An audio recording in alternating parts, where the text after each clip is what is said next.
Welcome. In this lecture, we will be discussing Java garbage collection. So, what is garbage collection in Java? Java garbage collection is the process by which Java programs perform automatic memory management.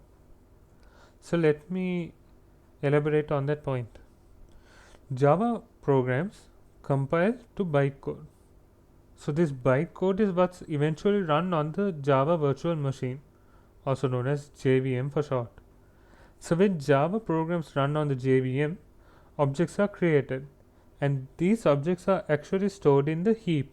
So there are basically two kinds of memory, the stack and the heap. So all these objects are created and stored on the heap memory.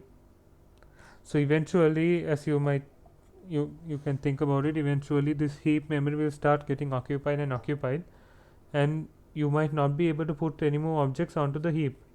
So that's where the garbage collector in Java comes. What the garbage collector does is it finds these unused objects and deletes them to free up memory. So that's what's meant by automatic memory management. Memory management basically means that the unused objects are deleted. So moving on. So how does garbage collection in Java work? So Java garbage collection is an automatic process. This is very important to know. Like, the programmer does not need to explicitly mark objects to be deleted. Instead, this garbage collector is always running in the background. Like, that's why we say that it's a good example of the daemon thread, because the daemon thread is always running in the JVM background. So there are actually 3 steps in garbage collection in Java. So the first step is to find unreferenced objects and mark them as ready for garbage collection. So the second step is these marked objects are deleted by the garbage collector.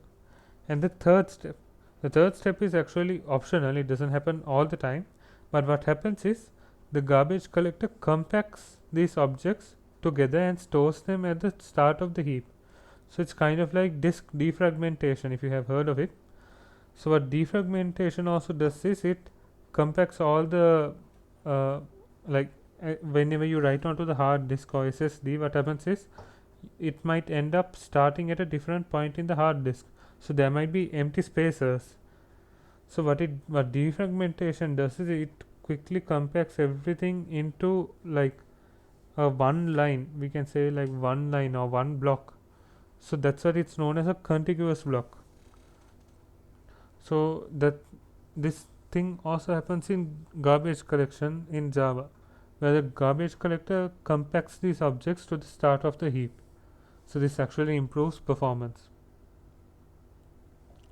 So to elaborate on the first point, the garbage collection implementation lives in the JVM.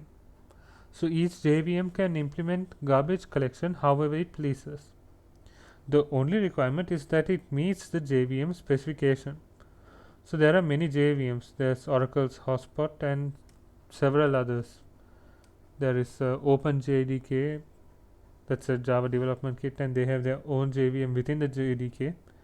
So the most common one is actually Oracle's Hotspot. The best part about it is it's quite an old JVM that's been there from the beginning. So because of that, it offers a robust and mature set of garbage collection options. So moving on, let's talk about the Hotspot JVM a little bit more. So Oracle's Hotspot is by far the most common JVM. It offers a robust and mature set of garbage collection options. While Hotspot has multiple garbage collectors that are optimized for various use cases, all its garbage collectors follow the same basic process. That process is what I mentioned in the previous slide. So all of Hotspot's garbage collectors can implement a generational garbage collection strategy that categorizes objects by age. So you might be wondering, what exactly is this generational garbage collection strategy? So that I will explain in the next slide. Let me just give you a quick introduction. So the rationale behind general garbage collection is that most objects are short-lived and will be ready for garbage collection soon after creation. Now let me show you what I mean by this. So now if you look at the slide, you can see that there is these particular blocks. These blocks are what's there in the heap. So there is the Eden block and the survivor space. This is known as the young generation in the JVM, in the heap of the JVM. Then you get the old generation known as tenured, and you get the permanent generation. Let's just call it permanent for now. So in Java, we all know that objects are stored in the heap memory. So the heap memory is the runtime data area from which the memory for all Java class instances and arrays is allocated. So again, let me point out, instances means basically class instances are objects. Object is an instance of a class. So moving on, the JVM heap is physically divided into two parts or two generations. The nursery or young generation, as you can see in the slide, the nursery or young generation, and the old generation right here. There is also the permanent generation, but let's not worry about that for now. So the nursery is a part of the heap reserved for the allocation of new objects. When the nursery becomes full, garbage is collected by running a special young collection, where all the objects that have lived long enough in the nursery are promoted or moved to the old space, thus freeing up the nursery for more object allocation. So when this garbage collection happens in the young generation, it's known as a minor GC, minor garbage collection. So if you look carefully, the young generation is actually divided into two spaces, the Eden space and the survivor space. So when the old generation becomes full,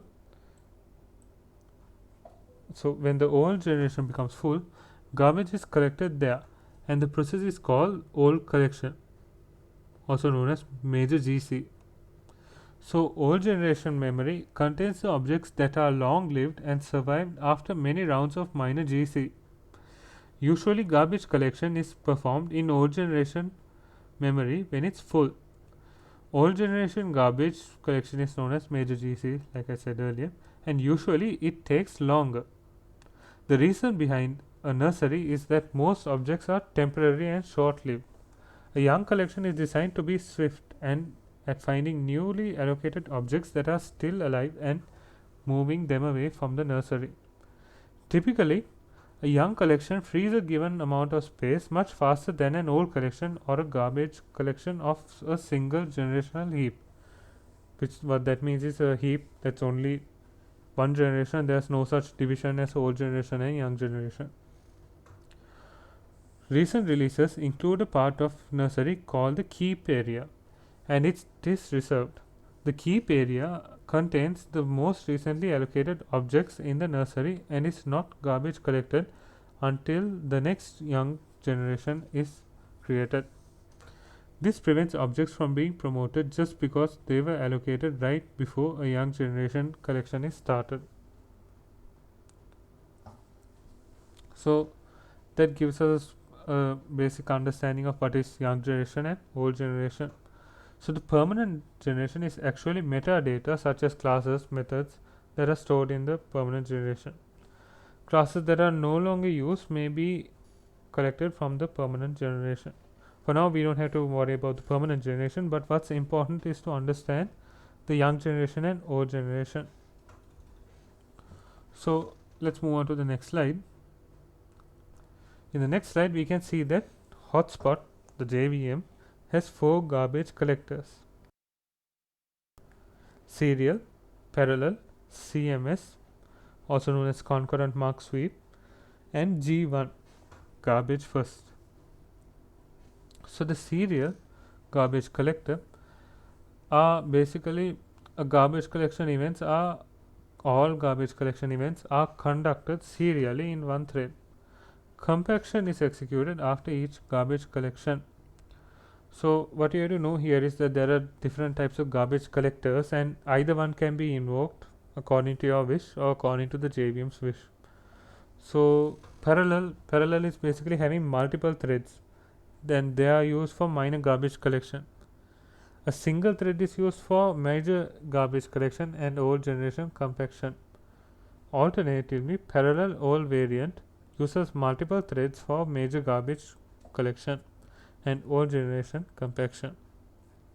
So there is also the CMS and the G1. That's not very important because serial and parallel are what's used most of the time. Let's move on to the next slide. So how can an object be unreferenced?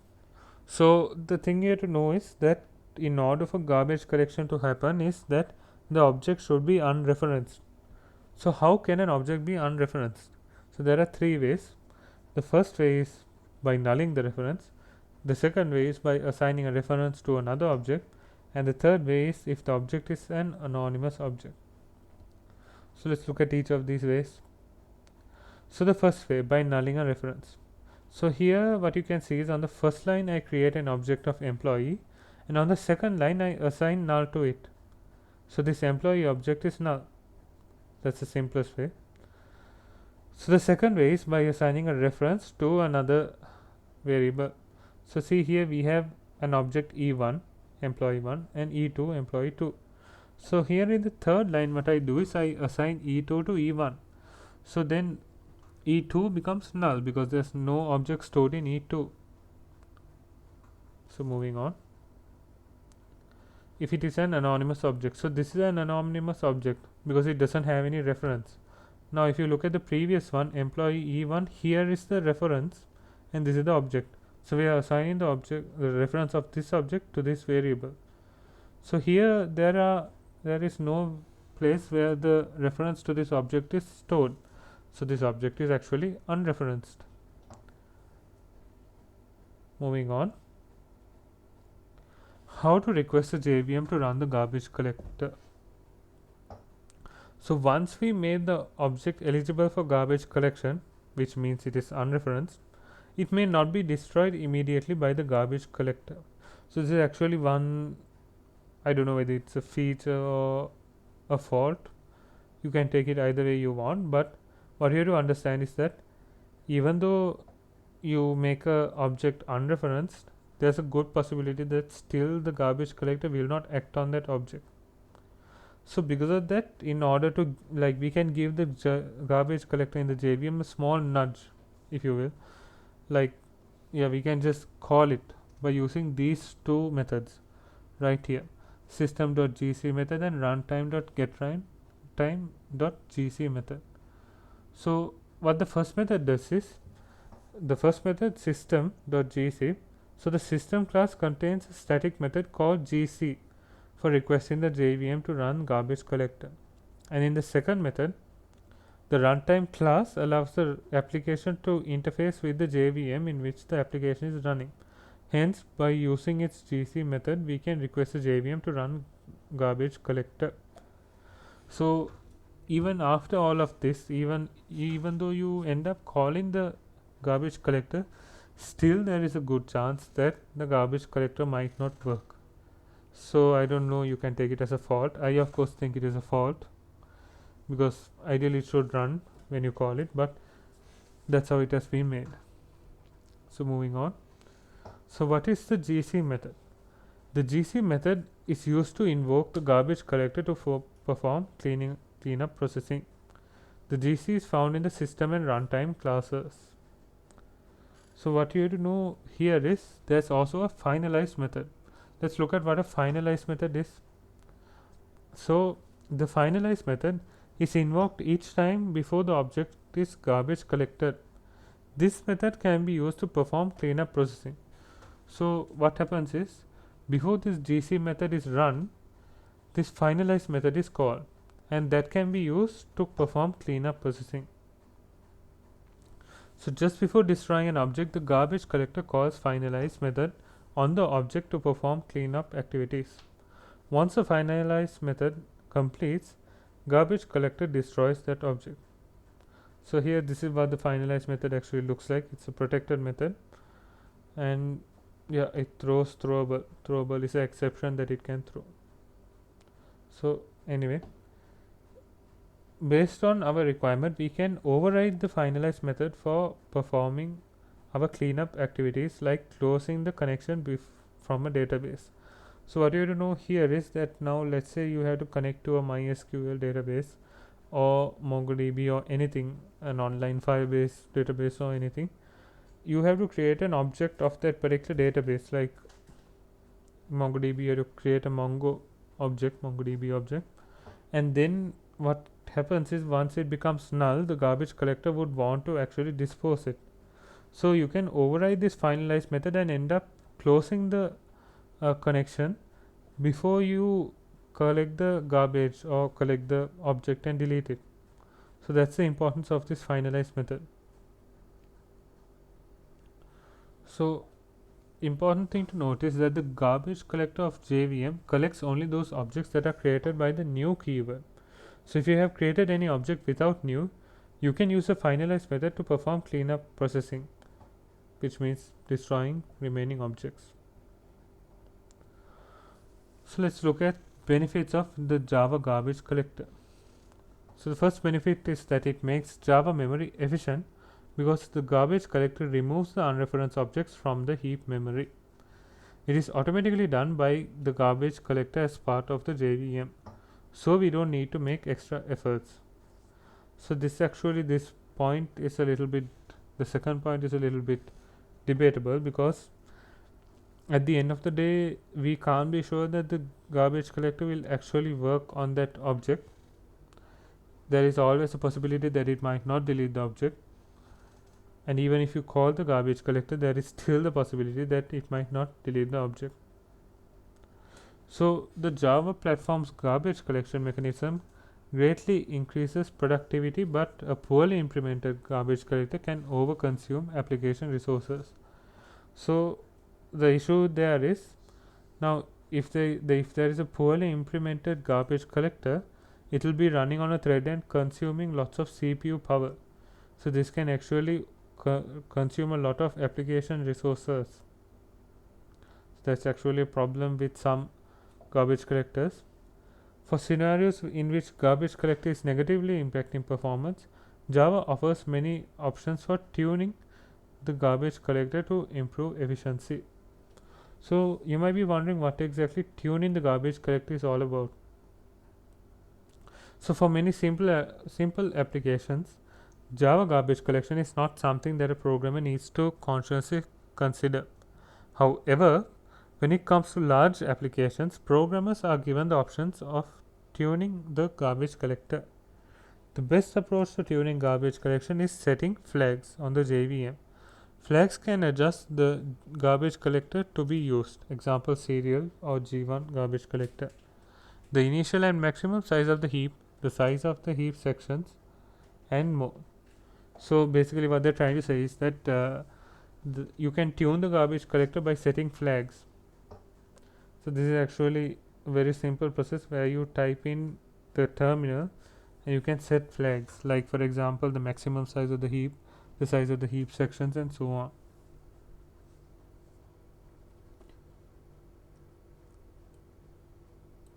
So another thing you have to note is an example for tuning the garbage collector. The nature of the application being tuned is a good initial guide to settings. For example, the parallel garbage collector is efficient but will frequently cause stop the world events. Stop the world events are where the program freezes for a while and then it will start back. So what you have to notice that it is better suited to use the parallel garbage collector for backend processing where long pauses for garbage collection are acceptable. On the other hand, CMS garbage collector is designed to minimize pauses, making it ideal for GUI applications where responsiveness is important. Additionally, fine tuning can be accomplished by changing the size of the heap or its sections or measuring garbage collection efficiency like using a tool.